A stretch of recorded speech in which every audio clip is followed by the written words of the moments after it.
What's going on, guys? It's your boy Jacob from Topside MMA, and today I'm coming at you with my full card breakdown for UFC Vegas 110, Garcia versus Onama. You guys know the deal. We're going to break down every single fight on this card from top to bottom, or bottom to top, I guess, and we're going to tell you everything you need to know to make your picks and your bets this week. Also, I hope you guys like the new graphics, background stuff, visualizations going on. I've been cooking these up, trying to make the videos higher quality with every video that passes. So if you guys like them, let me know. If you don't like them, also let me know. I love your guys' feedback on this type of stuff, so let me know in the comments. But yeah, without further ado, let's get right into it. First up, we got Talita Alencar versus Ariane Carnelossi.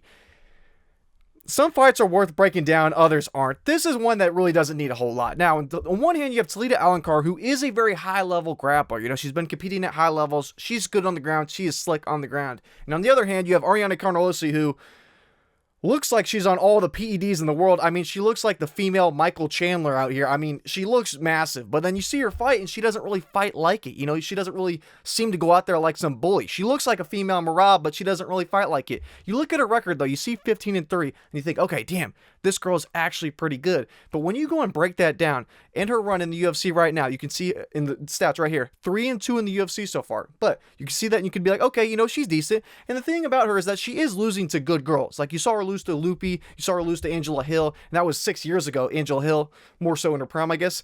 So the losses are not bad.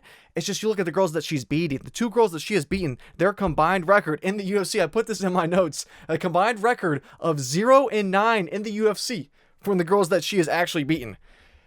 Not a good look in terms of the level of competition. So it's really, she hasn't really translated all that much. But on the other hand, on the like devil's advocate, I guess, whatever the term is for them, with Ariane, she's had success in the regional scene. I mean, she beat Bruna Brazil in the regional scene. She beat Ketlen Sosa in the regional scene. Or both those girls are in the UFC. So she's had good wins in the past. She just never really seemed to advance her game all that much. She's been off for a little while. As you can see, her last fight was in 2024 with that DQ win that she got, where she was getting folded. I mean, she was getting her ass kicked in that fight, so it wasn't like she really deserved that win there. It kind of seemed like she gave up too.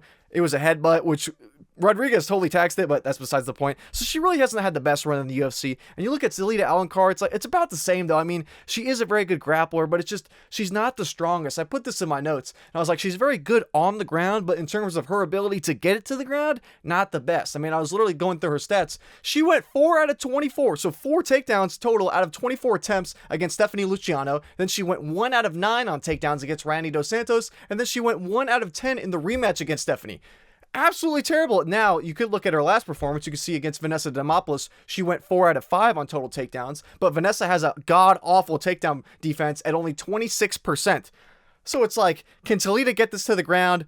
Probably. You know, Carnelossi really hasn't shown any ability to be able to really do all that well on the ground. Not saying she's like completely useless on the ground. It's just girls can take her down with ease. She looks like a Michael Chandler, but she just doesn't fight like it. But on the other hand, Talita Alencar is just not that big. She's not that strong, so I don't know. This is a real toss-up. I'm not too torn either way. I really don't know if Talita... On one hand, I get why she is a bigger favorite here, but on the other side, I can't get behind that. Would I be completely mind-blown if Carnelossi, in this time off that we haven't seen her, has even more PEDs flowing through the blood and gets even more jacked, and she's able to just brute force her way through a win? I can't say I'd be mind-blown. This is one where I kind of just want to stay away from. I don't really have a solid lean on either girl. Pick's got to be Talita Alencar, though, because she's just the better fighter all around. I mean, Ariane Carnelossi is really not that good, so this will be an interesting one, though. But anyway, next up, we got Phil Rowe versus Seokhyeon Ko. Now, I will say I'm a bit biased in this spot. I do like Phil Rowe as a person, and Seokhyeon Ko, he took my money against, what's his name, Oban Elliott. So that I got a little bit of a little bone to pick with Seokhyeon Ko. But at the same time, you know, he really impressed me. And I have a tough time with this fight, breaking this one down, because before the Oban Elliott fight, I was really not that high on Ko. You can see in his record, his 2 losses by knockout. They're against low-level guys in the regional scenes in South Korea. They are not good guys that he's been knocked out by. So it's like really not it was not a good look, and I really wasn't impressed with him. And I figured, okay, if he has chin problems, he's not going to probably do that well against a guy like Oban Elliott, who's a good striker. I was pretty confident in Oban Elliott in that spot. Not that I think Oban Elliott's a world beater, but we saw what he was able to do to, what's the guy's name? I'm blanking on his name. The guy who went to a split with JDM. I'm blanking on his name. You guys, Basil Hafez, that guy. So I was like, after I saw that, I'm like, I saw the power in his hands. I know he can knock this guy Ko out. Ko comes out there looking like Prime Khabib. That was just derailed the whole thing for me. I was like, all right, maybe I got the wrong read on Ko. I don't really know. And I look at Phil Rowe. On the other hand, I'm like, I like Phil Rowe a lot as a person. You know, I follow him on Instagram. He has some funny stuff on there. But it's just, in terms of his performances in the octagon, they're just not extremely inspiring. I put this in my notes as well, too, I wanted to talk about. Before the Angelusa fight with Phil Rowe was 1-3 in the UFC fights where he actually made weight. And he was about to be 1-4 before he got the last minute third round knockout against Angelusa, where he was losing that entire fight. He really did not look great. Angelusa was having his way, especially with the grappling and the clinch work. Angelusa was really working him. And then the third round comes around and he knocks his mouthpiece out. He knocks Lusa's mouthpiece out. And then from there, Lusa can't defend himself. He starts getting hit in the head. I don't want to say it was lucky, but he was very well on his way to losing that fight. So, but like I said, for fights where he's actually made weight, he was almost about to be 1-4 in the UFC, because his other 2 wins, he missed weight both times. So, like I said, I like Phil Rowe. Like, I'm a bit biased in this one because I like Phil Rowe, and on the other hand, Co is taking my money. So I'm like, he seems like a cool guy. I don't dislike him as a person. It's just more so in terms of the bets. I was like, damn it, Co. So I'm a bit torn on this one. I do think Co should be the favorite because we've seen Phil Rowe really struggle with the grappling. You know, if he gets taken down, it might not look very great. I know he's durable, as you can see, 4 of his losses being by decision.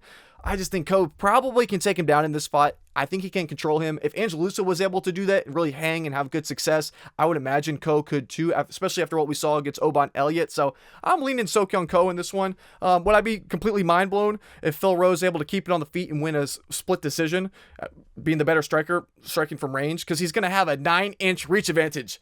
I mean, oh my goodness. If he can keep this on the feet, he should look damn good. Because Seokhyeon Co has had shin problems, and he's really not that great on the feet. He's just, if he can come in here grappling, he might look great, but this is a tricky one. I could see either guy winning this. Obviously, I have the lean for Co with the grappling. We just saw Rowe really struggle with it against a guy like Lusa, and I think Co could probably replicate the same type of a game plan. So give me Co in this one, but not extremely confident. Let's see how the week goes with this one.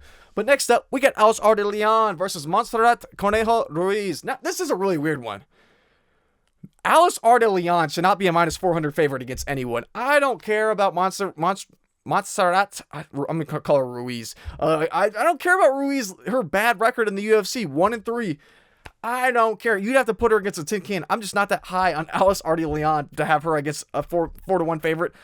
Against literally hardly anyone. You'd have to throw a tin can in there. And I just don't think Montserrat is that bad. I mean, you go back, you look at Montserrat's losses against the girls that she's losing to, they're actually high level. She lost against Amanda Lemos, Jacqueline Amorim, and Eduardo Mora.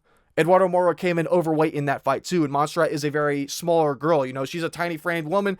She's having a hard time with the physicality in there, and especially against a girl like Mora, who's an absolute beast and a mammoth out there. Of course she struggled there. So it's like any 3 of those girls, I know that Jacqueline Amorim loss hasn't really aged the best, but Jacqueline Amorim is very good on the ground if you can get it there. And Inoue obviously just beat her on the ground, but you know, Inoue had that wrestling base, and that's the thing too, is Ruiz, she does have a wrestling base. I know we haven't really been able to see it. I mean, Amanda Lemos knocked her ass out in like 30 seconds, but I was going through her research, I was looking up, she's a 7-time national champion in wrestling in Mexico. Yes, Mexican wrestling, not the highest level on earth. However, that's still something to have accredited to you. No, that's still something to point out in this fight. And against Ardelean, is she some crazy wrestler? Absolutely not. You know, she's really just kind of a jack of all trades. She's not really great anywhere. She's probably going to be better on the feet. You know, I mean, you look at Ruiz's significant striking differential. It's probably one of the worst I've ever seen. It's god awful. But she's going against all high-level girls. I mean, the one fight she did win in the UFC, it was a short notice step up. She ended up winning. So I think in this spot, she has a chance. -400 odds for Alice Ardelean. Absolutely crazy. I'm going to have Alice as the pick. You know, she did impress me in her last fight against Randy Dos Santos, where she came in as an underdog and ended up winning. I think against Shauna Bannon, I think Alice Ardelean won that fight as well. She lost a split decision. She has looked pretty decent. You know, for an OnlyFans girl, she's really kind of come around and started to really improve her game. She's proven that she has the heart. She has the guts. She really does want it. She's proven that enough at this point. So I'm picking Alice Ardelean. But I'm telling you right now, -400, I'm not playing that. I'm not playing that one. But next up, we got Ketlen Vieira versus Norma Dumont. Really, this is a simple breakdown. These girls are both good grapplers. I think they're both talented.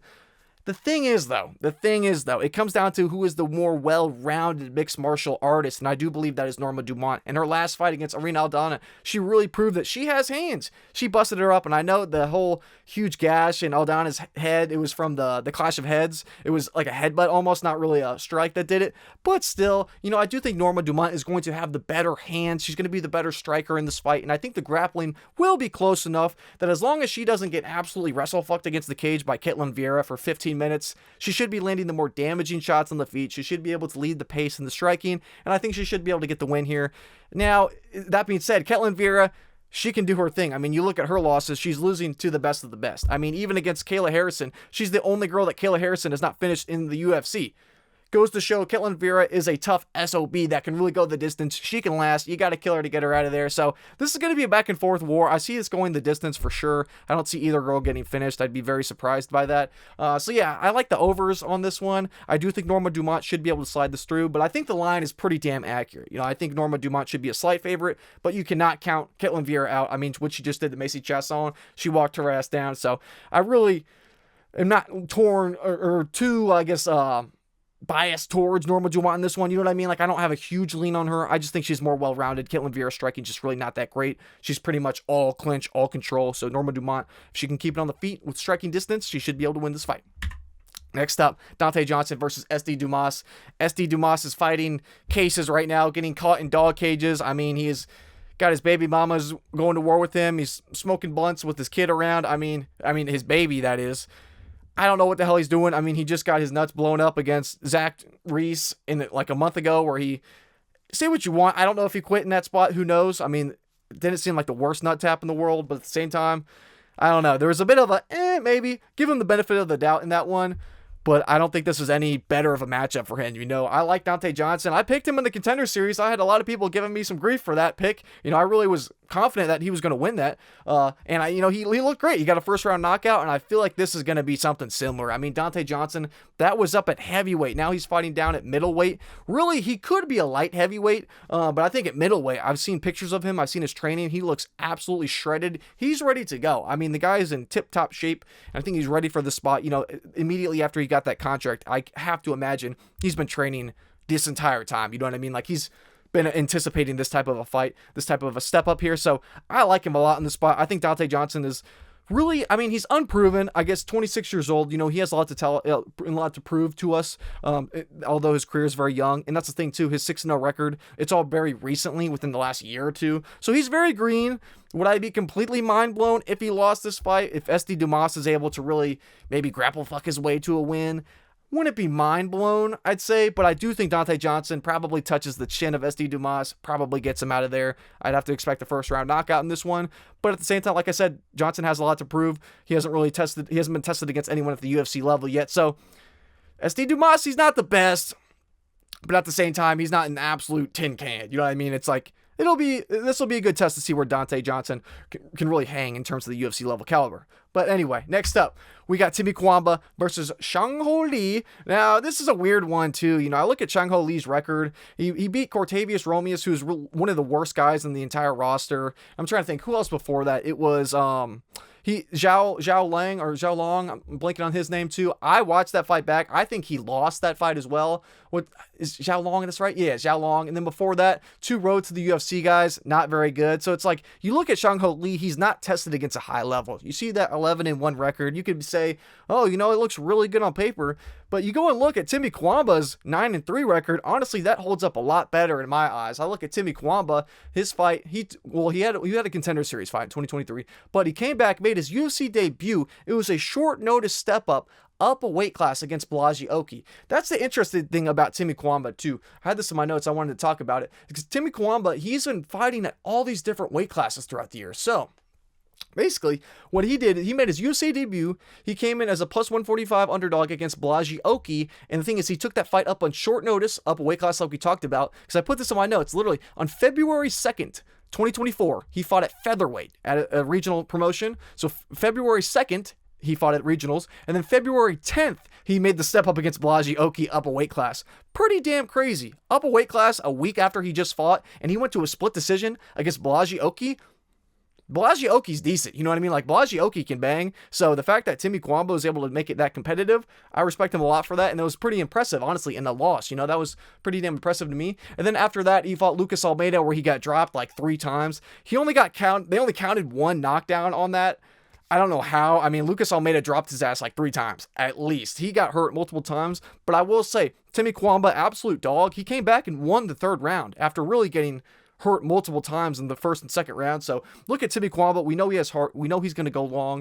And I think he's well-rounded enough to beat a guy like ChangHo Lee. It's going to be a good test, though, because after that, who did he fight after that? Yeah, Roberto Romero. He knocked him out. Really not that great. I mean, it's not a bad win. I mean, shit, he gave David Onama problems, but at the same time, it's not the highest level. So I think Timmy Cuamba, at 26 years old, I think we're going to see him improve rapidly. You know, I think he's going to get better and better and better. And like I said about the weight classes, this is the interesting thing. So for the Oki fight, UFC debut, that was lightweight, right? So he took that at lightweight. Then he drops down. His last 2 fights have been at featherweight. Now he's taking this fight at bantamweight. This is going to be very interesting. You know, there's a lot of uncertainties, unknowns. If I had to guess, I would assume Timmy Cuamba is going to look his best at bantamweight, because you look, when he was against Lucas Almeida, he looked like he was in a completely different weight class. So I like the fact that he's coming down to bantamweight. I think it's going to help him more than it's going to hurt him. At a line like this, not quite a pick 'em, but very closely lined, I'm leaning Timmy Cuamba. Not a bad option this week if you're wanting to play it. Yeah, I like Timmy Cuamba to get the job done, but I'm not counting ChangHo Lee out. You know, maybe there's a chance ChangHo Lee is able to really push the wrestling, push a heavy pace, and wear down on Timmy Cuamba, but who knows? I think Timmy Cuamba can win this one. But next up, we got Billy Elekana versus Kevin Christian. Now, Kevin Christian's probably one of the most unathletic guys in the entire roster. And he's not very good, I will say, for his huge ass frame. I mean, 6'7", 6'7", and he has 80-inch reach. I mean, the guy is just, he doesn't use his frame like he should. He's really trying to grapple. He's going for submissions. And it's just, he's getting by in these spots where it's like, he's losing positions. Like he's comfortable just laying on his back, giving up time, giving up control time, giving up rounds, and hoping for a submission. And I'm just not sure, like, that type of shit's not going to work the higher you get up in terms of competition. Is Billy Elekana the guy where that streak is kind of get halted? It definitely could be. Now, the thing is, though, about Kevin Christian is that this matchup for him is very weird. I was thinking about this matchup. I was like, why the hell did they make this matchup? When I was looking at it, it makes sense in terms of, like, there are some intricacies about this that are going to be interesting. Now, the main thing being the grappling. Now, we know Billy Elekana wants to keep it on the feet, decent striker, kind of mid all around. I'm not really high on him, I'm not going to lie. Same with Kevin Christian. I'm not high on either of these guys. But in terms of the raw grappling, I had this in my notes. So Kevin Christian is a black belt in BJJ. Billy Elekana is a purple belt. This is a very interesting factor to consider, because I don't know exactly. I haven't been able to see where Billy is at in terms of his belt within like the last 6 months or so. But I was going back and watching old tape of his, and I watched the fight of his in the LFA, and the commentators were talking about he was a blue belt in BJJ back in 2022. 3-year difference. I know he's a purple belt now. However, he's been a purple belt for maybe a year. He's going against a guy like Kevin Christian, who's been a black belt for years. I have to give Kevin Christian a serious edge on the ground in this one. You have to assume he's the much better grappler, and he's going to be actually dangerous. I think he could wrap up a submission in the spot, because we have seen, with Billy Elekana, we've seen that in certain fights he started to slow down. That's the thing with Billy Elekana. It's a bit weird too, is that he's fluctuated with different weight classes. We've seen him down at middleweight, and one fight he had in the LFA, I wanted to talk about this one too. It was pretty weird. It was against Daniel Compton. Yeah. In this fight against Daniel Compton, it was years ago in the LFA. He shit the bed as a minus 600 favorite against the jobber in the LFA.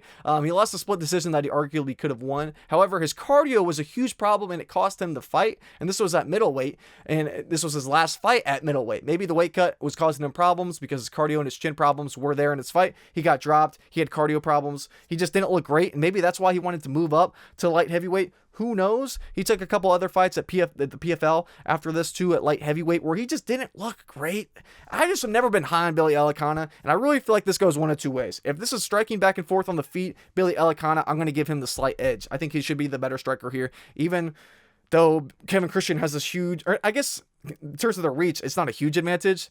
Over most people, he has a huge reach advantage at 80 inches. Absolutely insane. That's like Israel Adesanya level reach. But, in this fight, 3 inches, not the biggest deal. I like Billy Elekana on the feet in this one. However, if they start to slow down, if Billy Elekana starts to slow down, he could get submitted. I could see a third round submission. I'm thinking about that as like a little Hail Mary sprinkle prop because I think Kevin Christian is very, very live for a late submission if Billy Elekana cannot get him out of there early. We saw against Bogdan Guskov. Yes, that was a short notice step up that he took on very short notice, but he completely death gassed. I mean, second round came around. He was completely death gassed.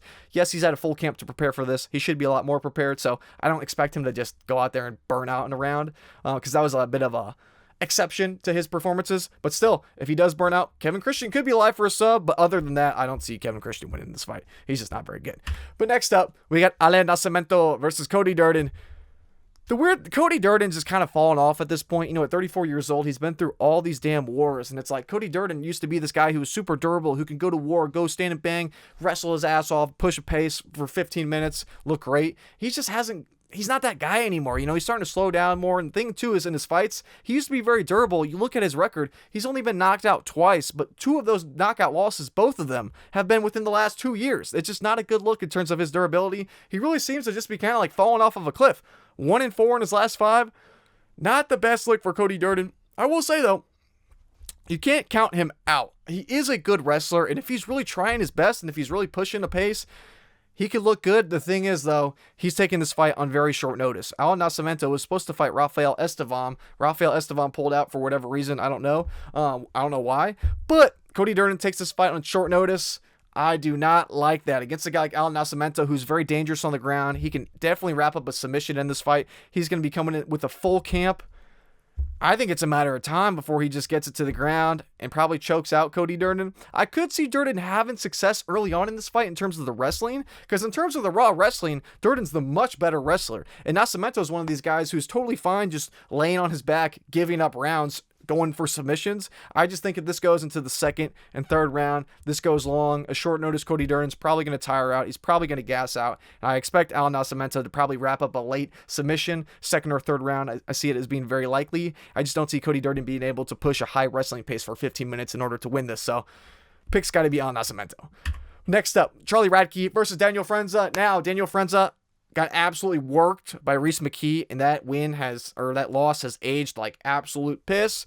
I like Charlie Radtke. You know, I like him in the spot quite a bit. I already bet on him for this week. I already have a bet on Charlie Radtke. I think he can win this fight, and I think this line is not wide enough. I think Charlie Radtke should be like a -180, -200 favorite in the spot. Really, Daniel Frunza has not been able to prove anything. I mean, he's had 2 competitive fight or higher level fights. One was his Contender Series fight. One was his first UFC debut.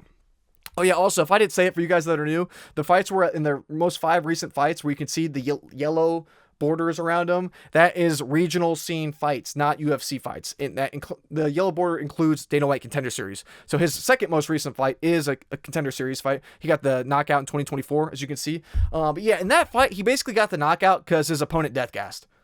He was losing the fight the entire round, and then his opponent death gassed, and that was it. I mean, he's been knocked down multiple times. He has durability problems. It's just, he's one of those guys, he can outlast you. Daniel Frunza has a ton of heart. He's a super tough guy. So it's like, you got to kill him to get him out of there. He's not a quitter. I respect him. It's just skill for skill. I really don't think he's that high of a level. I think he's just a guy that can just really outwork you, push a pace, and go longer than you can. But against Rhys McKee, I mean, Rhys McKee beat the piss out of him.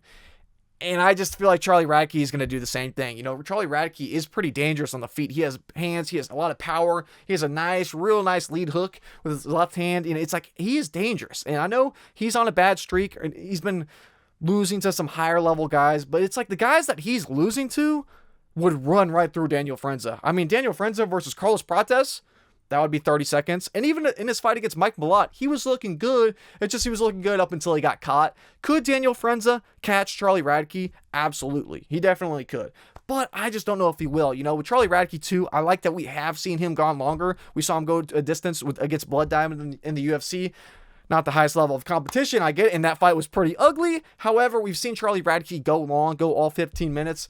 And I just think Charlie Radtke is losing to guys that are good. Mike Malott has obviously proven he's good. Carlos Prates, he's good. Rhys McKee has not proven that as much. So you could call it MMA math, I guess, but I really just think Charlie Radtke is going to be quicker on the feet, more power. I like his durability upside, and I'm not worried about his cardio. So I really don't see a way for Daniel Frunza to win this fight other than outlasting Charlie Radtke. But I think he should be fine. Next up, Isaac Dolgarian versus Yadier Del Valle.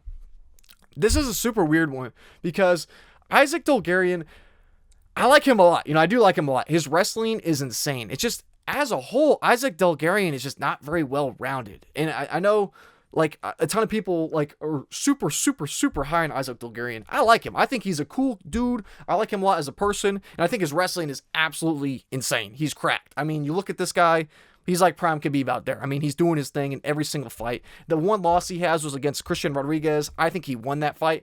And it's just, when his cardio starts to slow down, because he pushes such a high wrestling pace, it's a problem. Now, in this fight, I likely see him coming out and dominating. First round, dominating in the wrestling. Second round, probably dominating as well. It's just, Yadier Del Valle is so tough, and he's good. He's well-rounded in the sense of, if he can push this to the third round, I'm a bit worried for Isaac Dolgarian. I'm not going to lie. If this goes longer, he's been able to really take advantage of guys and get guys out of there early that aren't the highest level of competition. And against C-Rod, C-Rod's really not the most dangerous guy. So when Dolgarian was death-gassed, C-Rod wasn't really able to punish him and get him out of there. But against like Yadier Del Valle, he's pretty damn dangerous. I mean, yes, you can look at his record and see 4 out of his 9 total wins have gone to a decision. It's not like he's just starching people, but I do think he is dangerous enough that if the third round comes around and Dolgarian is death-gassed in this one, he could win. And the reason I say Dolgarian is not the most well-rounded is because I don't want to say he's a wrestling one-trick pony, because he's so young, 29 years old. Like, he can keep improving his hands. He can get a lot better on the feet. It's just, we saw in that fight against C-Rod, when he started to slow down, his boxing looked god-awful in that third round. I mean, it was some of the worst boxing I've ever seen. His hands looked terrible out there. And I know he was death-gassed, and I'm not ripping on Dolgarian for that, because obviously if he was fresh, he wouldn't look that bad.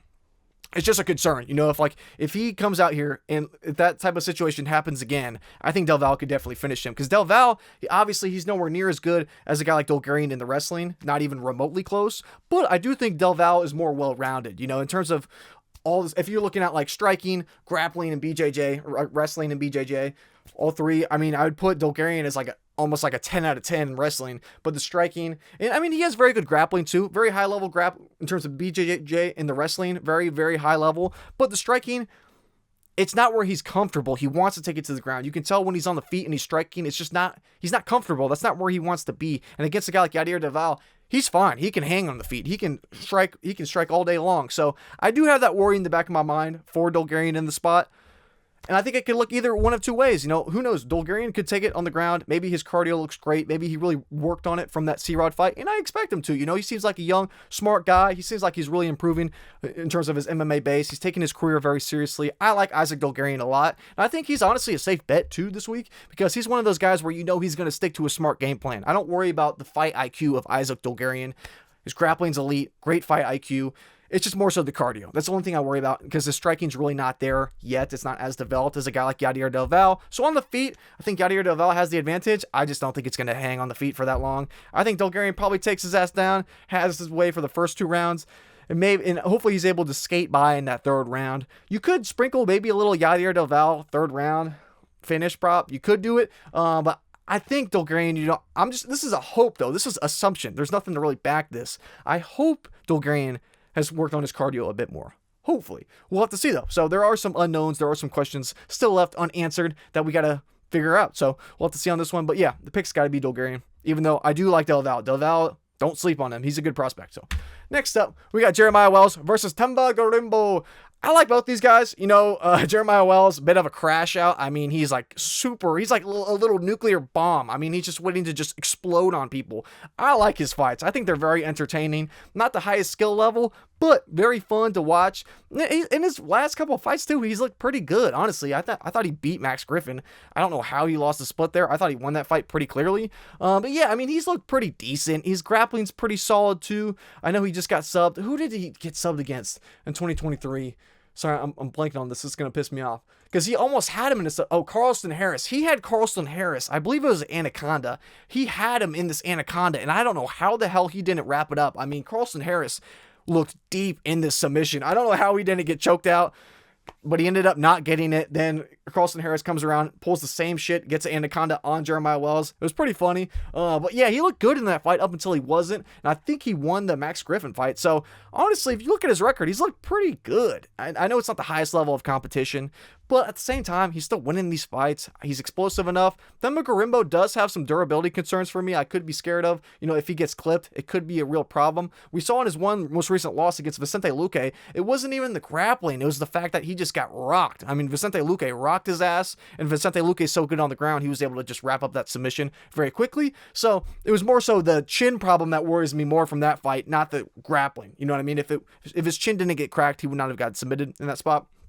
So who knows? Jeremiah Wells, he does have the power to knock Themba Gorimbo out. And Jeremiah Wells is a good enough grappler to where if he hurts Themba Gorimbo, he could submit his ass. It could look exactly like the Vicente Luque fight. But on the other hand, you could look at Jeremiah Wells and be like, all right, he's 38 years old. He's really not improving. I mean, we know exactly what we're going to see from Jeremiah Wells from every single fight. It's going to be very fun. Not going to be the most technical, though. Is Themba Gorimbo the more technical guy here? Yeah, on the feet, he's probably going to have a clear edge in terms of he can just pick Jeremiah Wells apart as long as he doesn't enter a brawl and make it completely ugly and just like a bar fight. He should look a step above on the striking, even though he might not have this level of power that Jeremiah Wells has. It's going to be interesting. It's going to be like power versus precision. I do like the chin of Jeremiah Wells a bit better than Themba Gorimbo. Even though, Themba Gorimbo has been knocked out, but we've also seen Jeremiah Wells hurt. We've seen his chin cracked before multiple times in the past. So it's like either one of these guys could get knocked out. Either one of these guys could get submitted. Skill for skill, I think it's decently close. I'd give the edge to Themba Gorimbo. I think the line is perfectly accurate on the spot. If I had to line it, this is right where I'd line it. Themba Gorimbo minus 150 favorite. Jeremiah Wells plus 120 or plus 125. That's exactly where I'd have it. I think either guy could win this, but gun to my head, I'll pick Themba Gorimbo. I'm going to wait until see weigh-ins. There could be other factors this week that really influence that. But yeah, for now, I guess the pick's got to be Themba Gorimbo, but it could go either way. Next up, Waldo Cortes-Acosta versus Ante Delija. Now, I like Ante Delija in this spot. I just am really high on him. Ever since he started training with Tom Aspinall and those guys, he's been looking damn good. Ran right through Marcin Tybura. And I think that level of explosiveness and that just ferocity that he has could really work against a guy like Waldo Cortes-Acosta.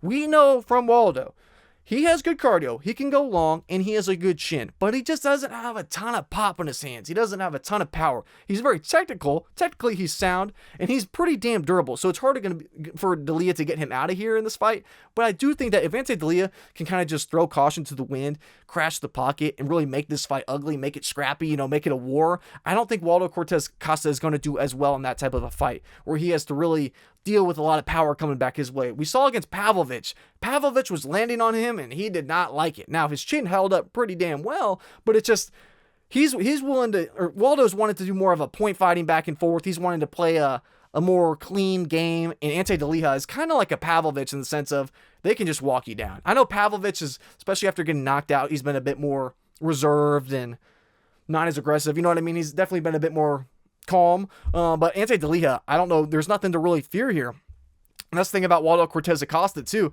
When you're fighting a guy like a Pavlovich, you got that power coming back your way, so you got to be a little bit hesitant. But when you fight a guy like Waldo, there's not a whole lot of power. He's really not starching guys out. If he's getting knockouts, he's just wearing guys down. And I don't think he's going to knock out Ante Delija. So in terms of the power, I like Ante Delija. Maybe in terms of the cardio and just the pure striking accuracy in terms of like the technical aspects of the game, maybe you give it to Waldo. He is younger by a year. Look at the reach, the exact same reach. This is going to be an interesting fight, man. I do like Ante Delija. I think an underdog gets good value. This is like the perfect definition of dog or pass.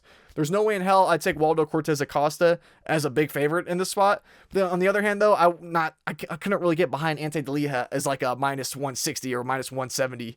So it's hard to line this one. I think this is going to be a good test for Ante Delija because he ran through Tybura like it was nothing. So could he do the same to Waldo? He could. I don't think so. I would expect this to go a bit longer. But I think if these rounds are very close and they're back and forth striking, I think Delija is going to have the more power on his shots. He's going to be landing the more booms that really like have the crowd go crazy, as opposed to Waldo is going to be doing some pitter patter. He's probably going to have more volume, but not as many damaging shots. Whereas Ante Delija is going to have less volume, but more big moments. And I think the big moments could win the fight for him. If he can't get a knockout, I think it could go to the scorecards. I think he could win it there too. So pick's got to be Ante Delija in this one.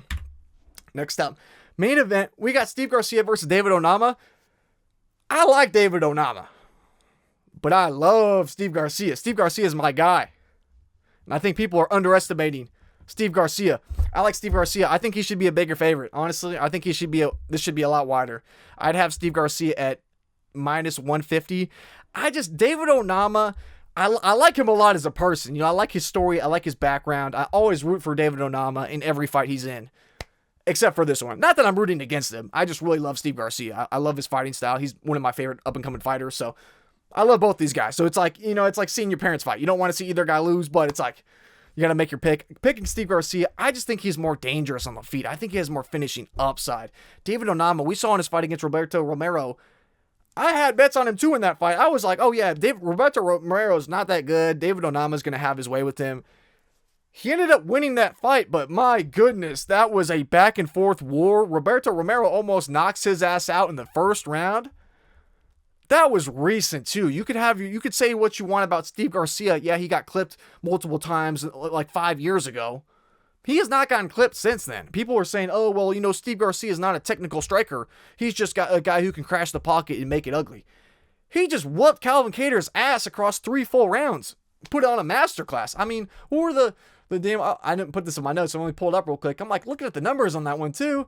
Steve Garcia outstruck Calvin Kattar 85-26. What the hell are we talking about technical? Calvin Kattar is a technical, high-level, elite striker. Steve Garcia whooped his ass. Steve Garcia has proven himself. I mean, Steve Garcia is a real problem. He's coming into this inch height advantage, inch reach advantage. Southpaw versus the orthodox. I think Steve Garcia has more power. I think his hands are faster. You look at their significant striking differential. Steve Garcia is the more accurate striker who can land more volume, and he gets hit a lot less. I like his finishing upsides. Steve Garcia is a killer on the ground too. He's like a Yuri Prochazka in the sense that when he hurts you, you're fucked. You're not getting up if Steve Garcia rocks you. And I think it was like that Roberto Romero fight versus David Onama. He got hurt. If Steve Garcia hurts him the same way, he's going night-night. I'm telling you right now, he's going night-night. It's not gonna go long. Because Steve Garcia is one of these guys where he just controls you on the ground, and Steve Garcia doesn't throw pitter-patter ground and pound. Steve Garcia throws the meanest, nastiest elbows. I mean, he throws with all the intent in the world. And I like his scrambling on the ground too. I feel like Steve Garcia's scrambling is underrated. I mean, he's good on the ground as well. So I like Steve Garcia in the spot quite a bit. I believe at one point, I know I have this line as Steve Garcia minus 115. I'm pretty sure he was the underdog and this line is flipped. I already placed the bet on Steve Garcia. I think Steve Garcia should be a minus 150 or higher favorite. I mean, I think he has a clear edge, and he's proven a lot more than David Onama has. I mean, you look at Steve Garcia, he just whooped Calvin Kattar's ass. Kyle Nelson knocked him out, impressive. Sungwoo Choi, impressive, not crazy. He knocked out Melky Costa. That's a crazy good win. It's like, yeah, you can look at, he also knocked out Chase Hooper. I forgot about that one. The Seokhyeon Nurdenbeke one, I know he got knocked down, but he ended up coming back from that. And it's like, yeah, he got knocked out by Mahashate. That was back in 2022. Okay, it's not 5 years ago, but 3 years ago. He's looked so much like a night and day different fighter since that fight. I mean, it's not even close. You look at those older fights and compared to now, and you look at his resume too, like we talked about. Chase Hooper, Melky Costa, Kyle Nelson, Calvin Kattar. Those are all good wins. It's like you look at David Onama, it's like, yeah, he beat Giga Chikadze in a decision where he outstruck him 49-43, and he had 3 takedowns, yet we wanted to wrestle on that one. And against Roberto Romero, he won a unanimous decision, but he got dropped. He almost got finished in that spot. And then before that, Jonathan Pierce, Gabriel Santos, you know, that was a good one. I forgot about that loss, or that win for him, actually. That was a lot better than I thought. But it's like you losing to Nate Landwehr, too. Like, I don't know. Before that, he lost to Mason Jones, too. I forgot about that one as well. But yeah, no, it's just, I like I said, I like David Onama a ton. I love him. I'm rooting for him. I'm cheering for him in every single fight he's in, including this one. You know, I still love him. And as a guy, as a fighter, you know, he seems like a cool dude. But Steve Garcia, just objectively, I do think Steve Garcia, bias aside, I do think Steve Garcia has a very, very clear way to win this fight. I think he can touch the chin of David Onama. I think he can get him out of there. And if he doesn't, let's say he chins David Onama, can't get him out of there, that's the round. And I just don't know if David Onama is going to have the power for him on his side to really get Steve Garcia out of there. I just think Steve Garcia has really, in the last 3 years, has looked like a night and day different fighter. I think he should have enough in his tank to beat David Onama, and I just don't know if David Onama's takedowns are going to be enough in this spot. You know, I don't know if he's just going to be able to wet blanket his way against a guy like Steve Garcia, who's very crafty in the scrambles. I think he can win scrambles against a guy like David Onama, so give me Steve Garcia in the spot. Definitely not going back and forth on this one. Pick's got to be Steve Garcia. But obviously, Steve Garcia could lose this fight. I wouldn't be mind-blown if he did. I just don't think he does. But anyway, guys, that does it for the full card breakdown this week. I was trying to make this one a bit quicker. I know the last one got a little bit longer, and I know some people were asking for some shorter videos, so I'll try to kind of run through this one a little bit quicker than normal. So what are we at now? 40 minutes right about on the dot, so a bit quicker. So hope you guys enjoyed a little bit of a slower or faster breakdown, I guess. But anyway, guys, thank you so much for the love on the recent videos. Thank you guys so much for the support. Hope you enjoyed. Let me know with your thoughts on this one or on all these fights this week. Let me know who you like, who you don't like. Drop your thoughts in the comments and let's talk about it. So thank you guys once again for all the love on the recent videos. Thank you guys so much for all the support. In the meantime, it's your boy Jacob from Topside MMA, and I'm out. So peace.